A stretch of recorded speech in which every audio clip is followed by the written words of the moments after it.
नमस्कार, बहुत स्वागत है आपका। मैं हूं आपके साथ योगेश पांडे, लेकर हाजिर हूं खास कार्यक्रम ललकार। तो दरअसल आपको बता दें कि सभी राजनीतिक दलों की तरफ से 2024 के चुनाव को फतह करने के लिए लगातार पूरी कोशिश की जा रही है, जोर आजमाइश की जा रही है और सभी राजनीतिक दलों की तरफ से अपना अपना घोषणा पत्र भी जारी किया जा रहा है। घोषणा पत्र के सिलसिले में कांग्रेस का अगर हम जिक्र करें तो कांग्रेस पहले ही अपना घोषणा पत्र न्याय पत्र के नाम से जारी कर चुकी है और बड़े वायदे उसमें किए गए। हालांकि उन वायदों को सिरे से नकारते हुए भारतीय जनता पार्टी ने बड़े आरोप लगाए थे और घोषणा पत्र की तुलना मुस्लिम लीग से कर दी थी। भारतीय जनता पार्टी का साफ तौर पर आरोप था कि कांग्रेस के घोषणा पत्र में मुस्लिम लीग के घोषणा पत्र झलकता नजर आ रहा है, मानो मुस्लिम लीग का घोषणा पत्र हो ये। उधर दूसरी तरफ आरजेडी ने भी अपना घोषणा पत्र जारी कर दिया, समाजवादी पार्टी ने भी अपना घोषणा पत्र जारी किया। कई वायदे किए गए जनता से और इसी बीच आज भारतीय जनता पार्टी ने भी अपना घोषणा पत्र जारी कर दिया है और मोदी की गारंटी पत्र नाम दिया गया है घोषणा पत्र को। और यह कहा गया है कि दरअसल जो वादे किए जा रहे हैं वो मोदी की गारंटी है पूरी करने की और बड़े बड़े वायदे किए गए हैं, बड़ी बातें कही गई हैं। इस दरमियान प्रधानमंत्री नरेंद्र मोदी ने क्या कुछ कहा वो सुनिए और उसके बाद विपक्ष की क्या कुछ प्रतिक्रियाएं आई हैं जरा वो सुनिए और आज इसके बाद इसी मुद्दे पर हम करेंगे चर्चा। भाजपा के संकल्प पत्र पर 4 जून के नतीजे के बाद तुरंत तेजी से काम शुरू हो जाएगा। सरकार पहले ही 100 दिन के एक्शन प्लान पर काम करना प्रारंभ कर दिया है। देश के लोगों का एम्बिशन, देश के 140 करोड़ वासियों का अपना एम्बिशन, ये मोदी का मिशन है। हम गांव की पूरी अर्थव्यवस्था को संपूर्णता में देखते हैं, इसलिए खेती हो, पशुपालन हो, फिशरीज हो, सबको सशक्त कर रहे हैं।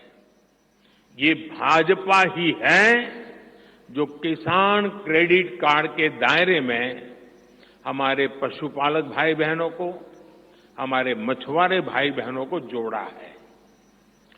पीएम किसान सम्मान निधि का लाभ भी देश के 10 करोड़ किसानों को आगे भी जारी रहेगा।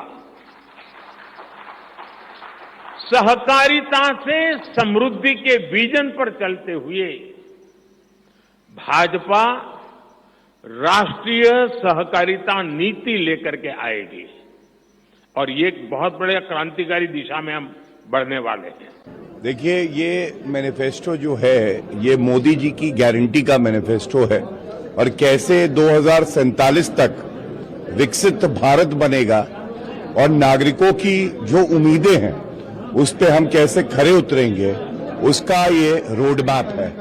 और हमें पूरा यकीन है कि इस संकल्प पत्र के आने के बाद अब की बार 400 पार, फिर एक बार मोदी सरकार। जनता की आकांक्षाओं की पूर्ति का ये संकल्प पत्र है जिसको केवल कुछ लोगों ने बनाया। प्रधानमंत्री जी के आह्वान पर 15 लाख से ज्यादा सुझाव आए हैं। व्यक्तियों ने, संस्थाओं ने सुझाव दिए। सही अर्थों में ये जनता का, जनता के लिए और जनता के द्वारा संकल्प पत्र है। जो गोलपोस्ट बदलने की जो बीमारी है ना, ये इस देश में कभी किसी सरकार को पहले नहीं है। अब 2047 पे पहुंच गए जनाब। पूछिए इनसे कि किसानों की आय दुगनी, जैसा कि अमिताभ दुबे जी बता रहे थे कि 2022 में करनी थी, अब उसका गोल पोस्ट भी बदल दिया होगा। तो ये गोल पोस्ट बदलने जो 2014 में कहा, 19 में आपने न तो उसका कोई लेखा जोखा दिया, कोई अकाउंट नहीं दिया, कोई खाता बही सामने नहीं रखा। 19 में आपने नए जुमले, नए गोल पोस्ट के साथ रख दिए। 25% युवा बेरोजगार हैं, 45% फ्रेश ग्रेजुएट बेरोजगार हैं, महंगाई अपनी चरम सीमा पे है। मोदी जी ने कहा था बहुत हुई महंगाई की मार, अब की बार मोदी सरकार। लेकिन पेट्रोल का दाम 75 रुपए से 100 रुपए पे पहुंच गया, डीजल का दाम 55 रुपए से 90 रुपए पे पहुंच गया, गैस के सिलेंडर का दाम 300 रुपए से 1200 रुपए पर पहुंच गया। आज एक आम परिवार के लिए घर चलाना लगभग असंभव। तो आपने सुनी प्रतिक्रियाएं और इसी मुद्दे पर हम चर्चा करेंगे। हमारे साथ कुछ खास मेहमान जुड़े हुए हैं, आपका तारुफ करा देते हैं।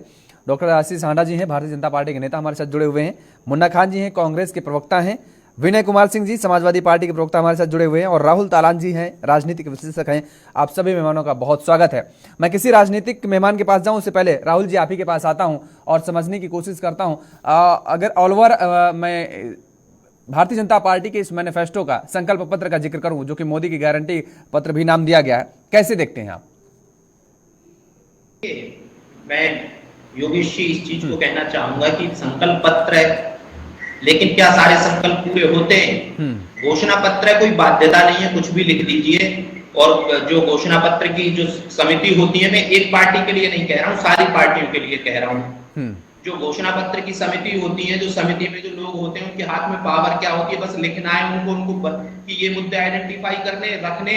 और प्रधानमंत्री जी ने बोल दिया कि हाँ भाई ओके ओके ओके, ना बजट देखना है उनको, ना सरकार की स्थिति देखनी है, ना वित्तीय बजट देखना है, ना भारत की इकोनॉमिक कंडीशन देखनी है। देखिए, आप इस चीज को समझ लीजिए कि इस देश में अभी भी बहुत सारे लोग गरीबी रेखा से नीचे रहते हैं, बहुत सारे लोग गरीब हैं, बहुत सारे लोगों को 2 जून की रोटी मयस्सर नहीं है। तो उस हिसाब से देखेंगे तो लोक लुभाने नहीं जाता है, कोई भी कर सकता है उसको। लेकिन उनको पूरा करने के लिए किसी भी पॉलिटिकल पार्टी को ये तय करना चाहिए, जो भी political party, Congress, BJP, Sapa, Basapa, Aam Aadmi party की, जब आप लोगों से वादे करते हैं तो उन वादों को पूरा करने के लिए आप रोड मैप भी दें लोगों को कि हमारे पास ये सारी चीजें, हम ऐसे रोड मैप बनाएंगे। जैसे आपने बता दिया कि हम ये सारी चीजें करेंगे, लेकिन उनके लिए बजट कहां से आएगा? बजट तो सरकार को देना है।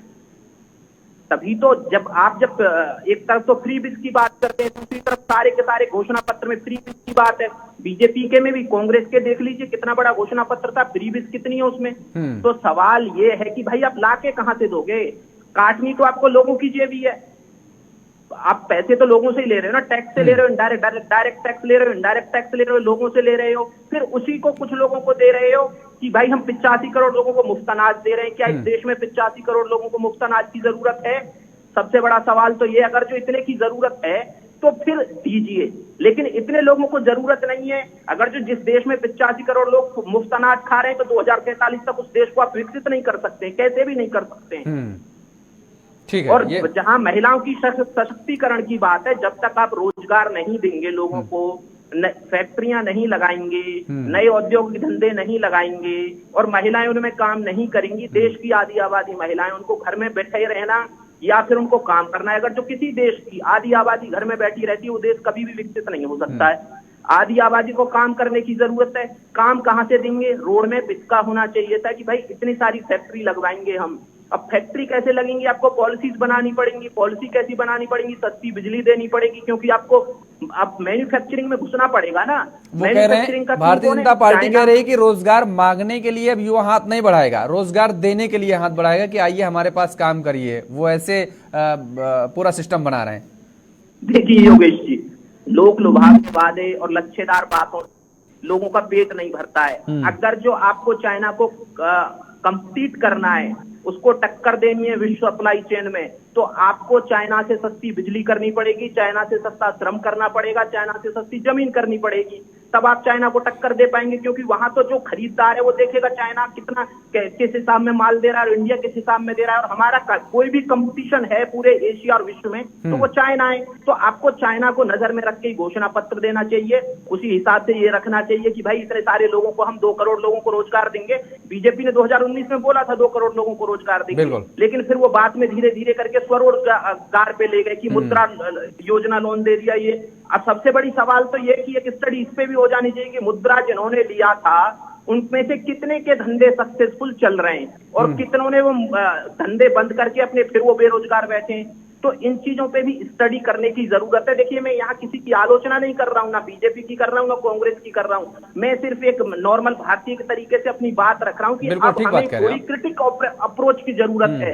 हर चीज को क्रिटिकली देखना होगा और 2047 में तभी भारत विकसित होगा। मैं मोदी जी की क्षमताओं पे सवाल भी नहीं खड़े कर रहा हूँ। यहाँ आशीष जी को बुरा लग जाएगा कि मोदी जी निर्विवादित रूप से सबसे बड़े नेता हैं। और मैं ये भी कह दूं, आशीष जी सुबह भी मेरे साथ डिबेट में बैठे हुए थे, तो मैं उनको बता दूं मैं राइटिस्ट हूं और राइटिस्ट अप्रोच के साथ क्रिटिकल हो रहा हूं बस। नहीं, आपको अब बिल्कुल जो जो करना है, सच्चाई उस है वो हिसाब रख रहे हैं आप, और जाहिर तौर पर है अब वो तो राजनीतिक दलों का काम ही है। आशीष आना जी के पक्ष में बोलेंगे तो उनको अच्छा लगेगा और कांग्रेस को बुरा लगेगा। कांग्रेस के पक्ष में थोड़ा सा भी अगर झुकाव नजर आया तो आशीष आना जी को बुरा लग जाएगा। सही बोल तो ये तो होता ही है। खैर, उसकी चिंता नहीं करना तलान जी हम लोगों को, तो इन लोगों को सोचने दीजिए क्या सोच रहे हैं। डॉक्टर आशीष आना जी, सबसे बड़ा सवाल है रोजगार का। रोजगार की तो कहीं बात ही नहीं की गई है पूरे घोषणा पत्र में। नरेंद्र मोदी जी ने भी इस बार तो कहीं कोई रोजगार और महंगाई पर जिक्र ही नहीं किया। सबसे पहले तो योगेश जी, आपको आपके चैनल पे बैठे मेरे सभी आदरणीय को पैनलिस्ट और आपके चैनल के सभी प्यारे प्यारे दर्शकों को भारतीय जनता पार्टी की तरफ से मेरे यानी डॉक्टर आशीष का प्यार भरा नमस्कार। योगेश जी, बाबा भीमराव अंबेडकर जी की 134वीं जयंती के इस शुभ अवसर पर आज जबकि भारतीय जनता पार्टी ने अपना संकल्प पत्र जो है वो निकाला है, तो मैं मानता हूं ये सभी भारतीयों के लिए एक हर्ष और उल्लास का उत्सव जैसा माहौल है। इसलिए कि हम सब लोग जानते हैं कि मोदी जी का विजन और मिशन जो है वो भारत को एक विकसित राष्ट्र बनाने की तरफ है, दोबारा विश्व गुरु बनाने की तरफ है, और हम उस राह पे अग्रसर हैं। आपके दर्शक के भली भांति समझेंगे कि राहुल जी की बातों में जहां मुझे बहुत सारे तथ्य भी समझ में आते हैं, वहीं कहीं ना कहीं जैसे कि इन्होंने बताया, पहले भी हम लोग एक दूसरे से दो हाथ कर चुके हैं, कहीं ना कहीं नकारात्मक सोच भी दिखाई देती है। इसलिए कि इसमें इनकी गलती नहीं है। पिछले 70 साल के अंदर इन्होंने देखा है कि जहां पे सभी राजनीतिक दलों ने सिर्फ वादे किए हैं, लेकिन वहीं पे भारतीय जनता पार्टी ने सिर्फ पिछले एक दशक के अंदर वादा नहीं किया, दावा किया है। हमने कर दिखाया है जो कहा था, हमने कर दिखाया है। ये इस बात का सबूत है कि आज से पहले कौन जानता था कि ऑपरेशन अजय होगा, जहां इजराइल और गाजा में से भी हम अपने लोगों को बाहर निकाल के ले आएंगे। ऑपरेशन गंगा होगा, जहां यूक्रेन में से 23,000 भारतीयों को निकाल लिया जाएगा सकुशल। ऑपरेशन दोस्त होगा, जहां सीरिया और टर्की में से भी 5,945 भारतीयों को सकुशल निकाल लिया जाएगा। और ऑपरेशन कावेरी होगा, जहां सुदान में से भी हम 30,000 से ज्यादा भारतीयों को निकाल के लेके आएंगे। ये सब बातें शायद आज से पहले भारतीयों ने कभी सुनी नहीं थी, इसलिए उनकी शंका, उनकी नेगेटिविटी जायज है, मैं उसका सम्मान करता हूं। लेकिन यह भी हमें जानना होगा कि पिछले 9 साल में जो हुआ वो इस बात का प्रमाण है कि अगले 5 साल में क्या हो सकता है। अगर हमारी इकोनॉमी 11वीं से 5वीं पे आ गई तो लोग मान सकते हैं कि अब वो 5वीं से 3री पे भी जा सकती है, क्योंकि किसने सोचा था कि होगी आतंक पर सर्जिकल स्ट्राइक, किसने सोचा था होगा राम मंदिर का निर्माण, किसने सोचा था 3 तलाक पर होगी चोट, किसने सोचा था बेघरों को आशियाना मिलेगा, किसने सोचा था बैंक खातों में क्रांति आएगी, कौन सोच सकता था कि कोरोना की वैक्सीन खुद भारत में ही बनेगी, धारा 370 हटेगी, ये कोई सोच भी नहीं सकता था। जीएसटी में कारोबारी क्रांति आएगी, किसी के सपनों में नहीं था। नए संसद का निर्माण इतने विरोध के बाद भी इस कारोबारी क्रांति का जो आप बता रहे हैं कहीं जिक्र नहीं हो रहा। प्रधानमंत्री जी भी अपनी रैलियों में अपने मंचों से जीएसटी का कहीं जिक्र ही नहीं कर रहे हैं। इस जो क्रांति का जो उदाहरण दे रहे हैं आप। योगेश जी, आपकी आवाज चली गई है, अभी भी ये नहीं आ रही है आपको? आशीष जी, अभी आवाज आ रही है आपको? चलिए, आशीष जी से संपर्क टूट गया है, आपका संपर्क मैं ठीक करवा रहा हूं। आशीष जी ठीक करवा रहा हूं। मुन्ना खान जी, इतने बड़े बड़े जो संकल्प लिए गए हैं भारतीय जनता पार्टी की तरफ से, और ये कहा जा रहा है कि जो आपके सपने, आपके मतलब मोदी, जो जनता के सपने वो मोदी के संकल्प, समस्या कहां है आप लोगों को? क्यों इतनी निगेटिविटी है आप में? देखिए योगेश जी, 2013 से जनता लगातार देखो कि किस तरीके से जनता को भ्रमित करने का काम भारतीय जनता पार्टी के नेताओं ने किया। उन लक्ष्यदार भाषणों में जनता को गुमराह किया और जनता ने वोट, पेट भर के वोट देने का काम किया और बहुमत से लबालब भरी सरकार 10 साल बीतने के भी भी आज जनता में नाराजगी है, आज युवाओं में नाराजगी है, आज किसान में नाराजगी है, जवान में नाराजगी है, आज महिलाओं में नाराजगी है। कहीं ना कहीं दिख रहा है कि 2024 में जो इनके झूठे वादे थे, चाहे 15 लाख रुपया हो, चाहे 2 करोड़ नौकरियां हो, स्मार्ट सिटी हो, चाहे वो एयरपोर्ट की बात हो, चाहे हवाई चप्पल पहनने वाला हवाई जहाज में बैठने की बात हो, चाहे 5 ट्रिलियन इकोनॉमी की बात हो, सारे दावे फेल हो गए और जनता अब इस पे विश्वास नहीं कर रही। आपने देखा होगा कि जिस तरीके से सरकार मीडिया के ऊपर निर्भर करती है, तो देश की जनता बता रही है कि लोग अब मीडिया चैनल, न्यूज चैनल देखना बंद कर दिए। जैसे मोदी जी के चेहरे आते फट वो चैनल बदल जाता है, क्यों? लोग उब चुके हैं। 10 साल से लगातार बार बार आप एक ही चीज को रिपीट कर रहे हो। लग रहा है कि देश में कोई मुद्दा है ही नहीं, न युवा के रोजगार का है, न महंगाई का है, न किसान की कितने मुद्दे तो देखिए गिना दिए। अभी आशीष आंडा साहब कह रहे हैं कौन सोच सकता है ऑपरेशन कावेरी होगा, ऑपरेशन दोस्त होगा, ऑपरेशन गंगा होगा, ये कौन सोच सकता था? इंटरनेशनल लेवल पर वो कह रहे हैं डंका बज रहा है भारत का। नहीं, ये बीजेपी के वादे हैं कि बीजेपी के ये फुफकार और हुंकार है कि इंटरनेशनल में डंका बज रहा है। अगर इतना ही इंटरनेशनल में डंका बज रहा है तो चाइना जो हमारी जमीन दबा रखा है उस पर ये क्यों नहीं बोलते? मोदी जी तो उनको लाल आंख दिखाने वाले थे, झूठ फैलाना बंद कीजिए आप। ये चाटुकार लोग हैं, इन लोगों के बातों का चाइना के साथ जाके आप चाटुकारिता से देश नहीं चलने वाला। ये कहते थे मित्रों आप लेते हैं चाइना को लाल आंखें दिखाऊंगा, मित्रों वहां जाके डिनर मैं पार्टी पाकिस्तान से 10 सर लाऊंगा, 1 सर के बदले 10 सर लाने के वादे थे इनके। लेकिन क्या रहा? आज इनको युवा गाली दे रहे, बेरोजगार गाली दे रहे, किसान गाली दे रहे, महिलाएं गाली दे रहे। लेकिन ईवीएम की सेटिंग थी, ईवीएम की सेटिंग से जो ये करना चाह रहे हैं अब असंभव है। तो सुप्रीम कोर्ट के डांट फटकार के बाद जो इनके घोटाले हैं वो सामने आ गए, सुप्रीम कोर्ट के घोटाले सामने आ गए जिनसे ये परेशान दिख रहे हैं। अब इन्हें पता है कि जो हमारे भ्रष्टाचार थे वो अब उजागर हो गए। तो अब ये देश में चलने वाला नहीं है। देश को आज भी रोजगार चाहिए। देश बेसिक मुद्दे पे चुनाव हो रहा है और मुद्दे से भटकाने का काम भारतीय जनता पार्टी के नेता बार बार कर रहे हैं, लेकिन मुद्दे से भटकने वाले नहीं हम लोग तो मुद्दे पे चुनाव लड़ेंगे। मुद्दे से बताओ, जुमलों बाजू तुमने जो 2013 में जो जुमले दिए थे 10% भी अगर आपके वादे पूरे हुए तो मैं कहता हूँ नया मैनिफेस्टो उसका स्वागत है। योजना में लेकिन आपने एक भी वादा पूरा नहीं किया। आप गरीबों का समाधान करने आए थे, अंबानी का समाधान करने लगे। आप किसान की समाधान करने आए थे, बाबा रामदेव के समाधान करने लगे। आप बेरोजगार का समाधान करने आए थे, कुछ चाटुकार के समाधान करने लगे। तो समाधान इनसे कहीं हुआ नहीं। और 20-22 लोगों को इन्होंने जरूर उद्योगपति बना दिया है। बाकी बेरोजगारी की बात करें, महंगाई की बात करें, किसान की समस्या की बात करें, महिलाओं पे अत्याचार की बात करें, वहां ये सभी के सभी विफल है। इसीलिए आज आप इन पे सवाल करो महंगाई पे, तो महंगाई पे जवाब नहीं देते। ये 4-5 चीजों पे जवाब देते हैं, शमशान, कब्रिस्तान, हिंदुस्तान, पाकिस्तान। ये 4 टॉपिक है जिन पे ये बोलते हैं। बाकी आप इन पे महंगाई पे सवाल करो ये नहीं बोलेंगे, बेरोजगारी पे सवाल करो ये नहीं बोलेंगे। चलिए ठीक है, एकदम खामोश हो जाएंगे। देखिए भाई आशीष आंडा साहब को आवाज नहीं मिल रही, क्या दिक्कत आ रही है? ये बेटी बचाओ बेटी पढ़ाओ का नारा देते हैं। बताइए 10 साल के कार्यकाल में, भारतीय जनता पार्टी के कार्यकाल में उन बेटियों का क्या हाल रहा? ठीक है मुन्ना खान जी, ठीक है आते हैं आपके पास। अभी हमारे मित्र बहुत अच्छा कह रहे थे कि बेरोजगारी पे चुनाव होने चाहिए। आखिर ये रोजगार पे, महंगाई पे सरकार बनी थी, लोगों ने भरोसा किया और पेट भर के वोट देने का काम किया। बहुमत से लबालब सरकार बनी इसकी। इतिहास में 2084 के बाद बहुमत से सरकार बनी, लेकिन क्या किया? जनता को क्या मिला? किसान को क्या मिला? ये योगेश जी समझने की बात है। बार बार मित्रों हिंदू खतरे में है, मित्रों पाकिस्तान। उतनी जिम्मेदारी आपकी बनती जितनी जनता की समझने की है। अगर जनता गलत समझ रही तो आपको सही दिशा में ले जाने की, समझाने की बात करने आए थे। आज मुन्ना जी आवाज आ रही है आपको? मुन्ना जी आवाज आ रही है आपको? ठीक है, आपको रोक रहे हैं, सेकंड राउंड में आपके पास आ रहे हैं। हाँ, सेकंड राउंड में आपके पास आ रहे हैं।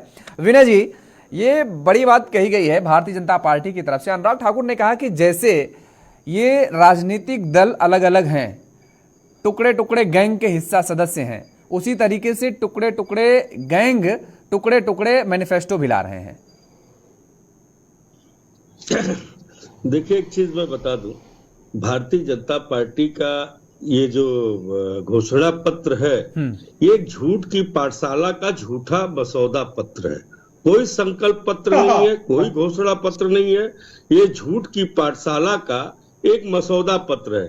अभी होंडा जी बात कर रहे थे, बड़ी लंबी लंबी बात कर रहे थे।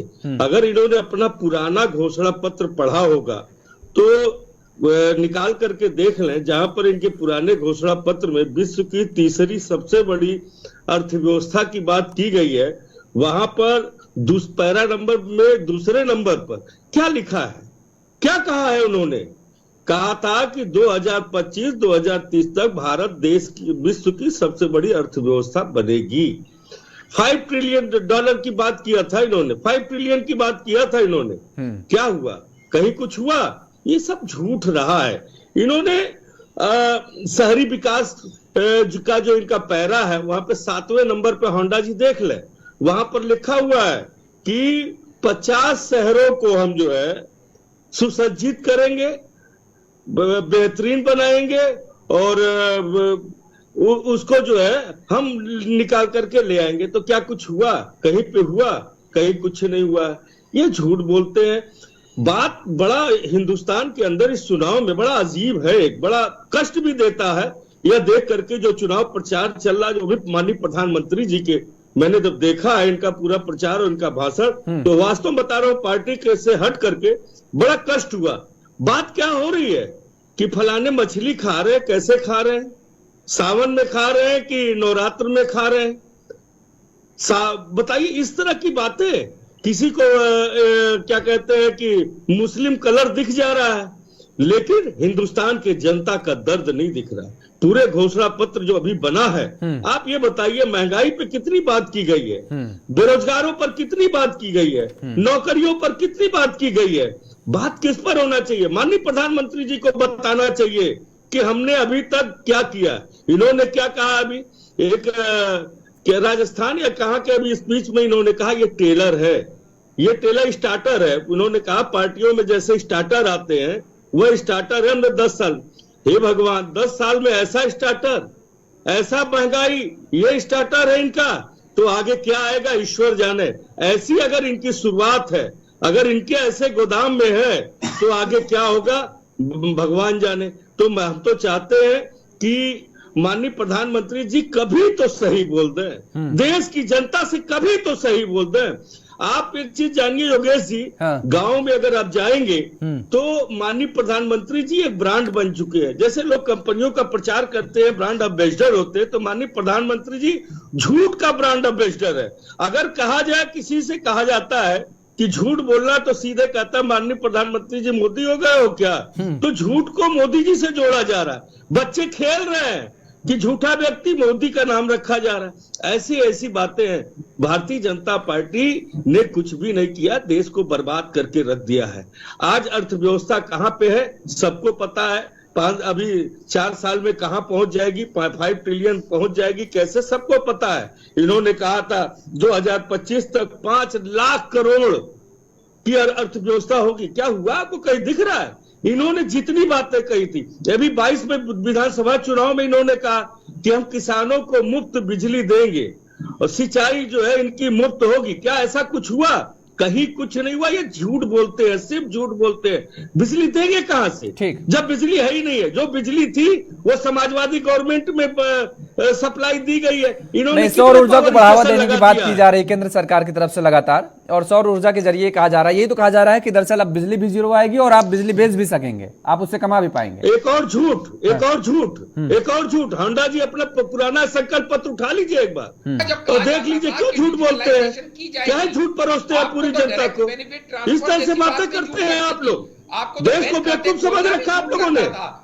बात होनी चाहिए, मुद्दों की बात होनी चाहिए, मुद्दों पर बात करनी चाहिए। तो आज भी हिंदुस्तान देश का प्रधानमंत्री देख रहा है किसकी थाली में क्या है, कौन खा रहा है, नवरात्र में क्या खा रहा है, सावन में क्या खा रहा है। आपको बस इतना ही दिखा, दूसरों की थाली दिखी है कि नवरात्र में और सावन में क्या खा रहा है। आपको युवाओं का दर्द नहीं दिखा है, आपको जनता की महंगाई का दर्द नहीं दिखा है कि लोगों की थाली कितनी महंगी हो गई है, दाल कितना महंगा हो गया, सरसों का तेल कितना महंगा हो गया, गेहूं कितना महंगा हो गया, किसानों के खाते चोरी हो रही है। ये दर्द आपको नहीं दिखा है। आपको थाली दिख रही है और वो भी कोविड की थाली में क्या खा रहा है, आज भी वो राशन देना चालू है। ऐसा नहीं है कि राशन आज नहीं दिया जा रहा है, आज भी दिया जा रहा है। और इसके बाद आप ही बताइए कि क्या 3 करोड़ परिवारों को पक्का घर मिला कि नहीं मिला, आप ही बता दीजिए ना। अगर हम झूठ कह रहे हैं तो आप हमारे सच को उजागर कीजिए दुनिया के सामने। आप बताइए कि क्या 12 करोड़ टॉयलेट बने कि नहीं बने, आप बताइए। की झूठी सरकार है आपके झूठ के पाठशाला नहीं नहीं, झूठ कहाँ पे, हम तो डाटा पे बात कर रहे हैं भैया। ये कोई सफाई क्या होने वाला कार्यक्रम नहीं है जहाँ पे मजा मस्ती हो रही है। यहाँ पे सीरियसनेस है, यहाँ पे लोगों संजीदगी के साथ देश को आगे बढ़ाने का काम कर रहे हैं। यहाँ कोई सफाई का उत्सव नहीं हो रहा। आप बताइए कि अगर 10 करोड़ महिलाओं को एलपीजी कनेक्शन मिला तो इसमें झूठ कहाँ है? 27 करोड़ मुद्रा लोन मिले तो इसमें झूठ कहाँ है? अगर महिलाओं की मैटरनिटी लीव 12 हफ्ते से 26 हफ्ते कर दी गई तो इसमें झूठ कहाँ है? अगर युवा शक्ति को सशक्त करने के लिए हर 2 दिन के अंदर एक यूनिवर्सिटी खोली गई तो इसमें झूठ कहाँ है? अगर मेडिकल कॉलेज बढ़ा दिए गए चुनाव होने जा रहा है, अब ये देश के प्रधानमंत्री नहीं रहते, 2024 में विदाई होने जा रही है। खोले गए, निश्चित रहिए, जनता तैयार है, तो इसमें झूठ कहाँ है? आप बताइए, तैयार है, युवा तैयार है, किसान तैयार है, सब तैयार है आपके झूठ के पाठशाला में ताला लगाने के लिए। आपका झूठ चलने वाला नहीं है। झूठों के आपकी दुकानदारी बंद होने के कगार पे खड़ी है। झूठों इस के समय जो लड़ाई है ना, वो हिंदुस्तान के संविधान को बचाने की नहीं है, आपकी भ्रष्टाचार को बचाने की लड़ाई है, अब झूठ की पाठशाला बंद की लड़ाई है। अरे आपको क्या चाहिए? महंगाई से निजात चाहिए, युवाओं को क्या चाहिए? बताइए, नौकरी चाहिए, युवाओं को क्या चाहिए? अपने परिवार के समाजवादी पार्टी चुनाव लड़ रही है, नंबर बता दीजिए मुझको। आप देश के अंदर नौकरियां बांटेंगे, देश के लोगों को आप कितनी नौकरी दी पैरों पे खड़ा करेंगे, कितनी नौकरी दिया? कितनी सीट पे लड़ रही है समाजवादी पार्टी? एक नंबर तो बता दीजिए। एक आदमी को सिर्फ दी है, अमित शाह के लड़के को सरकारी नौकरी बीसीसीआई में सचिव बनाया। एक नौकरी, ये बताइए मुझे, एक नौकरी केवल दी है आपने, एक नौकरी। अमित शाह के लड़के को सरकारी नौकरी दी है, बीसीसीआई में सचिव बनाया। और किसको नौकरी दी है? लड़ रही है, गणित बताइए। किसको नौकरी? ठीक है। अच्छा, विनय कुमार जी रुके, विनय जी आप भी रुके, विनय जी रुके। राहुल तालान जी, अभी हाल ही में एक रिपोर्ट आई थी, और रिपोर्ट के अलावा भी अगर हम देखें गांव क्षेत्र में अगर वास्तव में जाते होंगे, हाना जी जाते होंगे, और तो उनको भी पता होगा 5 वर्ष से कम के कितने बच्चे कुपोषण के शिकार हैं। उनको जो आहार मिलना चाहिए वो आहार नहीं मिल पाता है। और ख़ासतौर पर ज़्यादातर जो मैं ये आंकड़ा देने जा रहा हूँ, 58% ऐसी महिलाएं हमारे देश में जिनके बॉडी में रक्त की कमी है, उसकी वो शिकार हैं।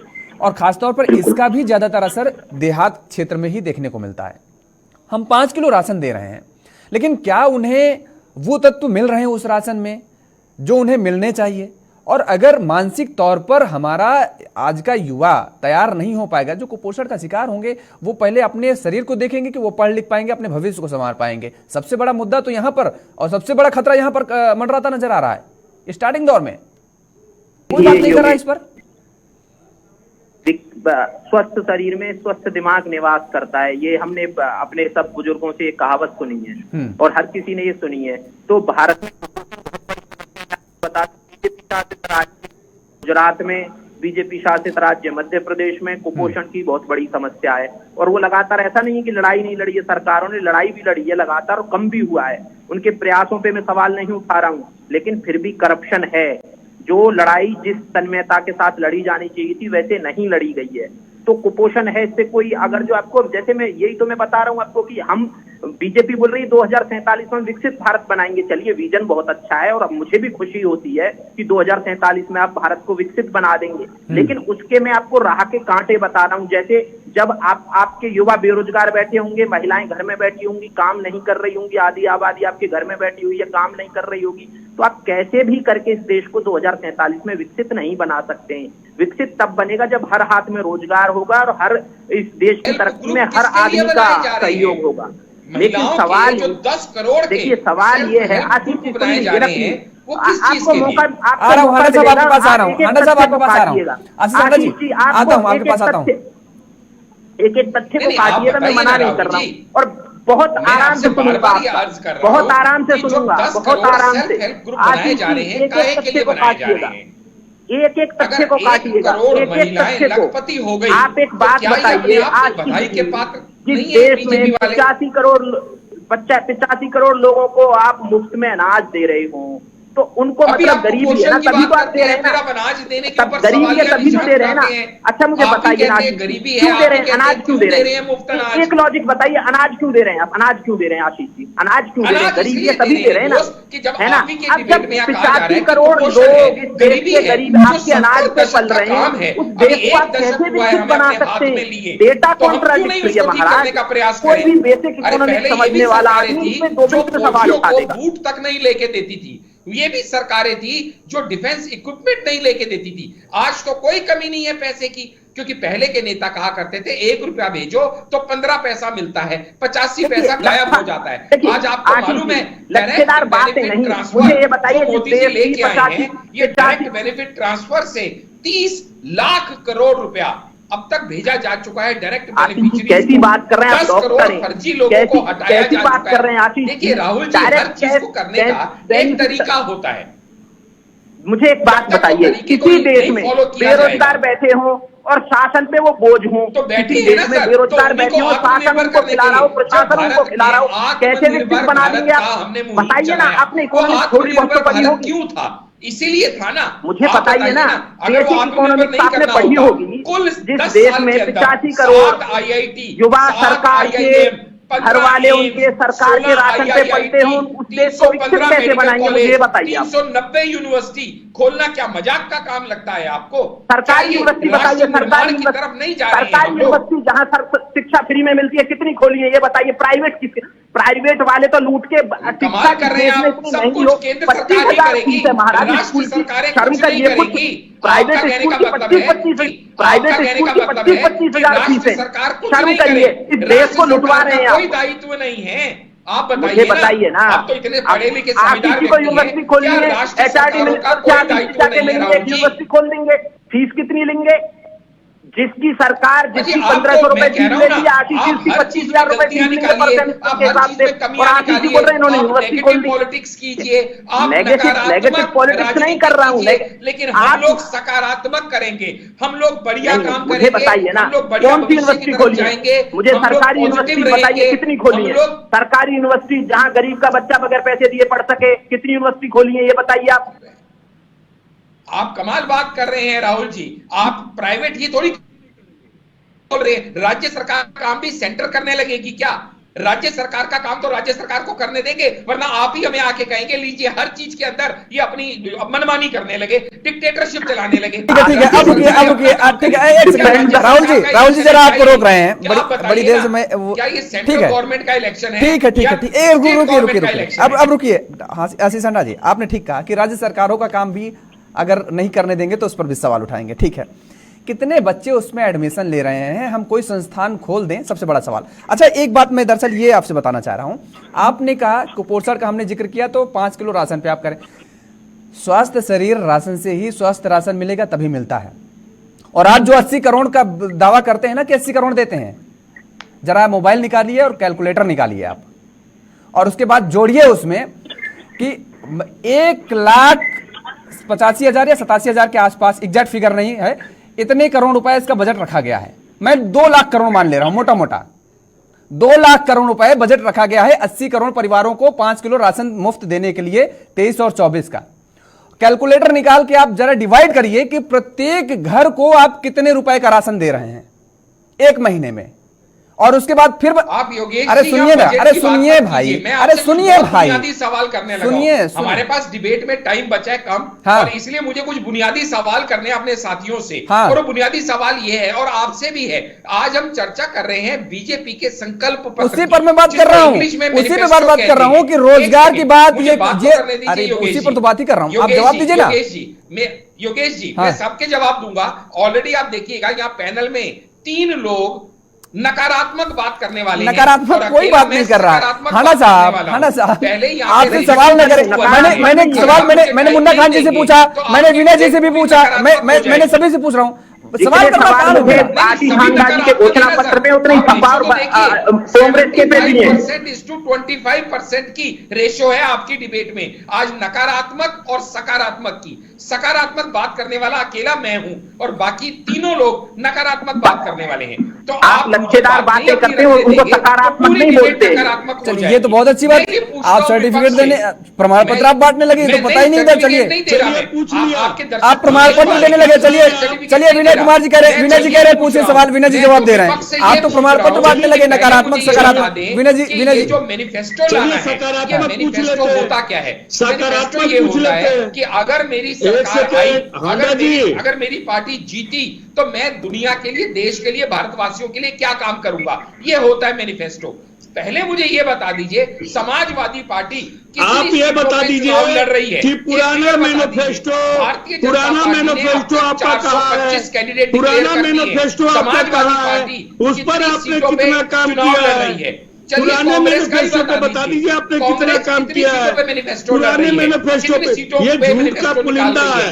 अच्छा आप बताइए, ये सब लोग ये झूठ का पुलिंदा है, तो ये मैनिफेस्टो नहीं है, का मतलब ये झूठ का पुलिंदा है, झूठ का, अगर ये झूठ का पुलिंदा है, झूठ का पुलिंदा, तो एक मैनिफेस्टो आना चाहिए ना।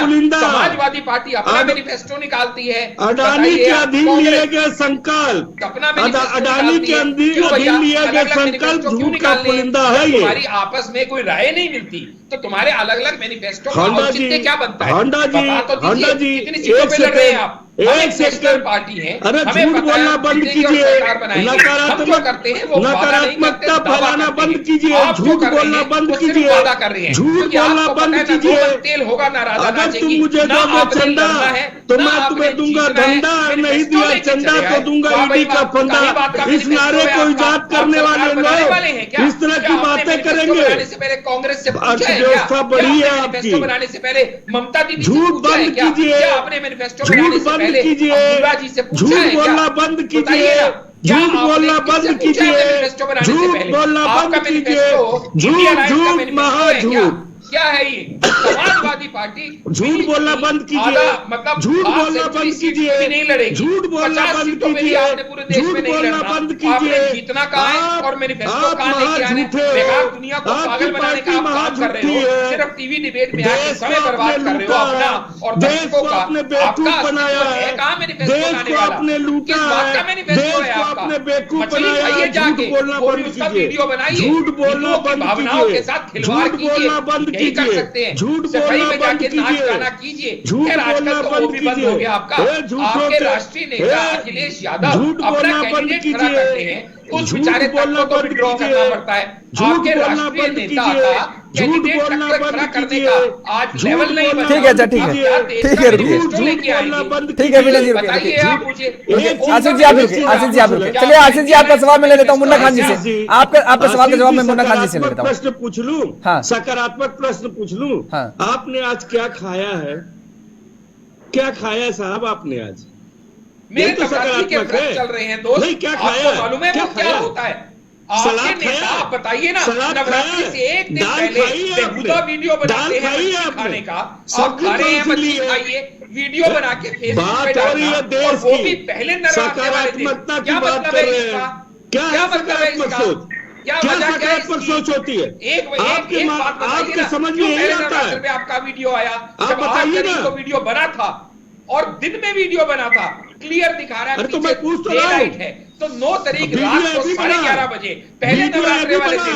अरे क्या लेना देना उससे, क्या लेना देना उससे? हांडा साहब, अच्छा एक सेकंड रुकिए विनय जी, विनय जी रुकिए, विनय जी रुकिए, विनय जी रुकिए, विनय जी रुकिए, विनय जी रुकिए। हांडा साहब आप भी रुकिए, हांडा साहब आप भी रुकिए, हांडा साहब आप भी रुकिए। आप मैनिफेस्टो पे आप चर्चा कर रहे हैं, आप मछली पे चले गए। अरे क्या लेना देना? अगर उन्होंने पोस्ट भी किया तो क्या लेना देना?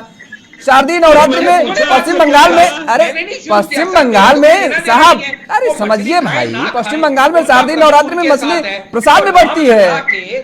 अरे कामाख्या देवी क्या?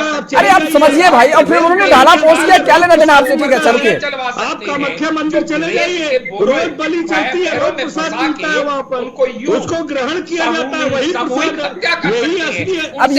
अब यही स्तर बचा हुआ है, कौन क्या खा रहा है उस पर हमें चर्चा करना है। लोग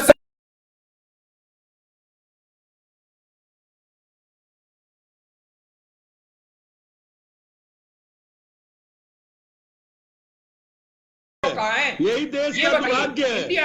ठीक है, अच्छा रुकिए, आशीष जी रुकिए, आशीष जी रुकिए। आपका पॉजिटिव सवाल मैं ले लेता हूँ तालान जी से।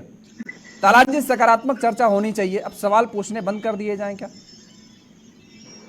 नहीं, देखिए उनके वो सकारात्मक वो ढूंढ रहे हैं कि जो उनके हिसाब से सही हो, जबकि सब कुछ उनके हिसाब से नहीं हो सकता है ना।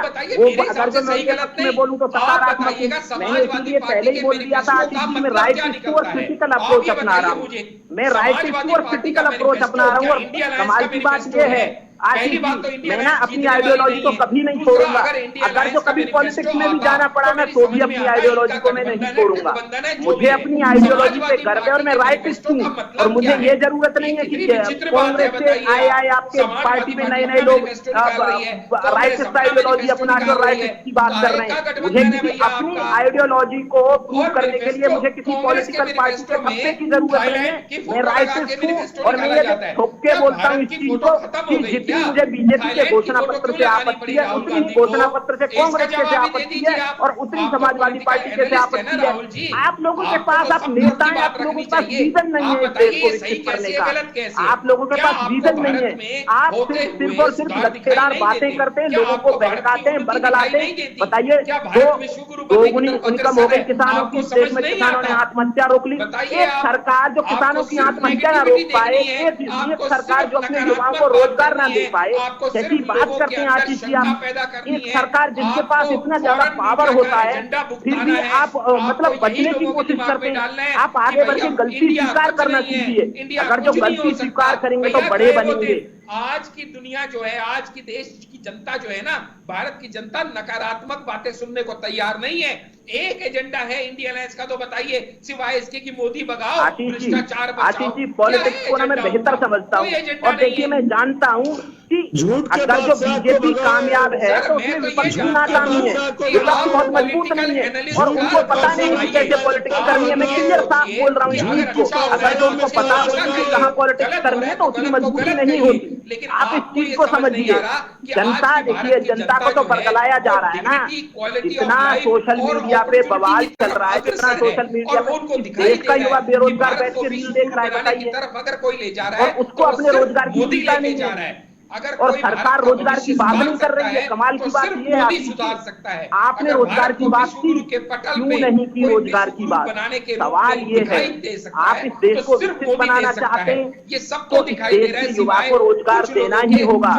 जब AI मार्केट में इंटर कर रहा है, धीरे धीरे पॉपुलर हो रहा है, आपके पास कोई, जब AI आर्टिफिशियल इंटेलिजेंस मार्केट में आ रही है और वो पॉपुलर हो रही है और आपके देश का युवा बेरोजगार बैठा हुआ है, आपको अल्टरनेटिव सोचने चाहिए। आप मेरे से बहस कर रहे हैं, मुझे इस देश की सच में चिंता है।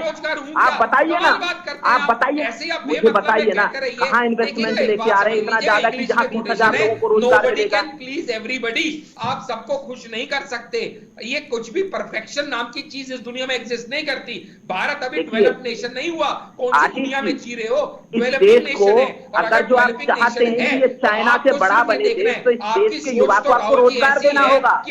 आप चाइना को दुश्मन मानते हैं, लेकिन चाइना से कम्पीट करने के लिए देश के युवा को रोजगार दीजिए। मुझे कौशल विकास योजना से जो कौशल वीर आपने विकसित किए थे वो कहाँ है, वो क्या रोजगार कर रहे हैं, ये बताइए। बहुत बेहतर होंगे और अगली बार 2029 के इलेक्शन तक हम इतने बेहतर हो चुके होंगे कि अपने आप विपक्षियों का मुंह बंद हो चुका होगा। और सारे युवा रील देख रहे होंगे, उनको पता ही नहीं होगा कि सेब कट रही है और उनको रोजगार चाहिए।